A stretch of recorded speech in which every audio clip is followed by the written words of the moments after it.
Halo guys, kembali lagi bersama saya di channel Bumi Purba yang selalu berusaha memberi pengetahuan baru tentang dunia prasejarah untuk kalian semua pastinya. Apa kabar nih?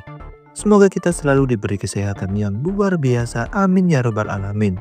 Hari ini kita akan kembali mendalami sebuah perjalanan luar biasa ke masa 150 juta tahun yang lalu, ke periode Jurassik akhir, di mana kita akan bertemu dengan salah satu makhluk paling megah yang pernah berjalan di muka bumi, yaitu Brachiosaurus. Raksasa berlayar panjang ini bukan hanya sekedar dinosaurus biasa, karena ia adalah mahakarya evolusi, insinyur biomekanik alami, dan penguasa ekosistem purba yang tak tertandingi. Jadi, dalam episode kali ini kita akan mengungkap tiap detail menakjubkan tentang kehidupan sang titan, dari struktur tulang yang revolusioner, strategi bertahan hidup yang jenius, hingga perdebatan sains terbaru yang masih membuat para paleontolog berdebat hingga hari ini.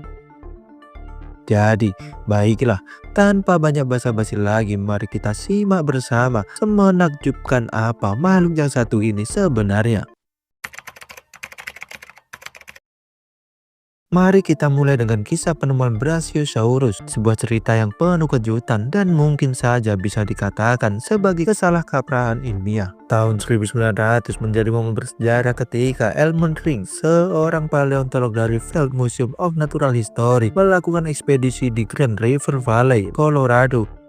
Di antara bebatuan formasi Morrison yang berusia 154 juta tahun, timnya menemukan sesuatu yang luar biasa, yaitu fosil tulang raksasa yang belum pernah terlihat sebelumnya. Awalnya Riggs mengira ia adalah spesimen baru dari genus Sauropoda yang dikenal seperti Apatosaurus atau Diplodocus. Namun setelah analisis mendalam pada tahun 1903, ia menyadari sesuatu yang revolusioner karena humerus fosil ini jauh lebih panjang daripada tulang kaki, yang tentu saja menjadi sebuah ciri unik jika dibandingkan dengan semua Sauropoda yang pernah kita kenal sebelumnya. Tentu, perjalanan taksonomi Brachiosaurus tidak berhenti sampai di situ saja, karena spesimen kedua yang ditemukan di Tanzania, Afrika pada tahun 1914 oleh ekspedisi Jerman awalnya diklasifikasikan sebagai Brachiosaurus brancai. Namun penelitian abad ke-21 yang dipimpin oleh ilmuwan Michael Taylor menunjukkan perbedaan signifikan dalam struktur tulang belakang dan proporsi tubuh. Akibatnya, fosil Amerika ini sekarang diklasifikasikan sebagai genus terpisah, atau lebih tepatnya adalah Grypha Titan. Perdebatan ini menunjukkan betapa dinamisnya ilmu paleontologi, dan bahkan setelah lebih dari seabad, klasifikasi dinosaurus masih bisa berubah. Yang lebih menariknya lagi, beberapa fosil yang awalnya dianggap Brachiosaurus di berbagai museum dunia ternyata adalah spesies berbeda. Misalnya, kerangka terkenal di Museum for Naturkunde Berlin yang sering disebut Brachiosaurus sebenarnya adalah Grypha Titan, sehingga hal ini memperjelas betapa pentingnya teknologi modern seperti CT scan dan analisis histologi dalam memastikan identifikasi fosil.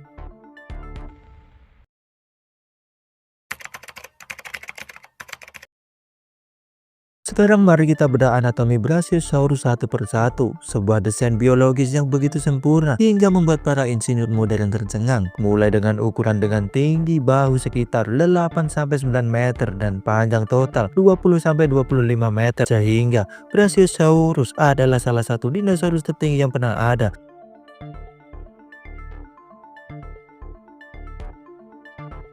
Leher Brachiosaurus sendiri adalah keajaiban teknik alam, di mana panjangnya mencapai 9 meter atau lebih panjang dari bus sekolah, dan terdiri dari 14-16 ruas tulang belakang yang masing-masing bisa seberat 200 kg. Yang menakjubkannya lagi, tulang-tulang ini tidak padat, tetapi berongga dengan sistem pneumatik atau berisi kantong udara seperti burung modern yang berfungsi untuk mengurangi berat total leher hingga 30% untuk mempermudah pergerakan.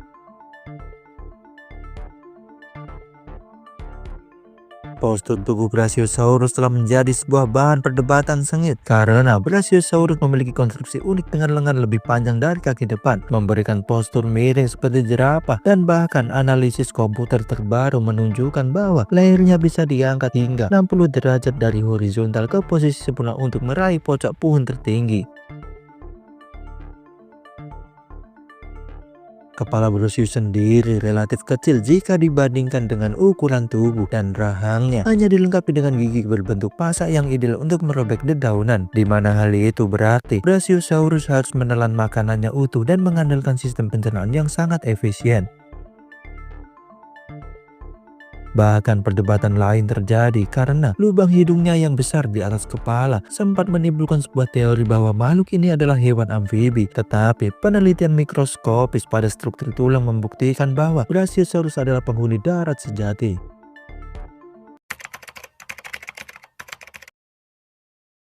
Kehidupan makhluk sebesar Brachiosaurus tentu menjadi sebuah teka-teki terbesar dalam paleobiologi, karena bagaimana bisa makhluk sebesar ini bisa bertahan hidup? Mari kita eksplorasi fisiologinya yang luar biasa. Pertama, masalah tekanan darah. Dengan leher setinggi itu, jelas saja jantung Brachiosaurus harus memompa darah melawan gravitasi ke otak. Yang padahal dengan struktur ini Brachiosaurus membutuhkan tekanan 3 kali lebih tinggi dari manusia. Sehingga beberapa ilmuwan berteori bahwa makhluk ini mungkin memiliki sistem hati sekunder di leher atau katup khusus untuk mengatur aliran darah. Pertanyaan selanjutnya adalah tentang metabolisme. Apakah Brachiosaurus berdarah panas seperti mamalia atau berdarah dingin seperti reptil? Analisis lingkaran pertumbuhan tulang menunjukkan bahwa pola pertumbuhan terjadi sangat cepat di usia muda dan melambat saat dewasa, sama halnya dengan karakteristik intermediate antara reptil dan mamalia, di mana hal ini juga mendukung teori mesotermi atau Brachiosaurus kemungkinan besar mampu mengatur suhu tubuh secara terbatas. Yang paling mengejutkannya lagi adalah penelitian terbaru tentang kemungkinan sistem hidrolik pada leher Brachiosaurus, di mana beberapa paleontolog beranggapan bahwa jaringan khusus di leher mungkin bisa mengatur tekanan cairan untuk membantu gerakan seperti sistem hidrolik pada alat berat modern.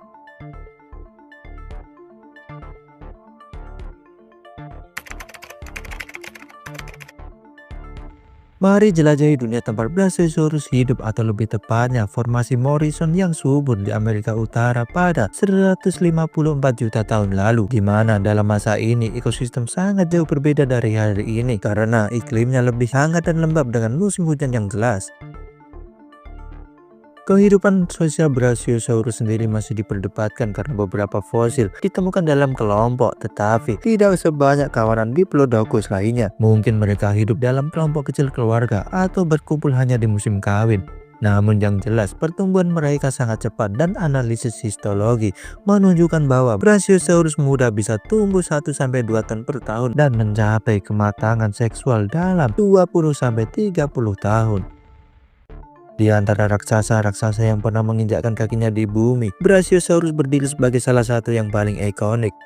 Dengan leher menjulang seperti menara hidup, tubuh yang seberat puluhan gajah, dan sikapnya yang tenang di tengah hutan purba menjadikannya sebuah bukti keagungan evolusi atau sebuah mahakarya alam yang menguasai dunia pada masanya. Tapi seperti semua dinosaurus non-efisien, kejayaan Brachiosaurus harus berakhir. Punahnya mereka meninggalkan jejak dalam lapisan batu dan imajinasi kita. Namun melalui fosil-fosil yang ditemukan, kita bisa menyusun kembali kisah tentang bagaimana ia hidup, berkembang, dan akhirnya menghilang dalam rentang waktu yang begitu panjang. Brachiosaurus mungkin sudah tiada, tapi jelas saja warisannya tetap hidup. Ia mengajarkan kita tentang kerendahan hati, bahwa sekelas apapun satu makhluk, alam tetap memiliki kuasa untuk mengubah segalanya.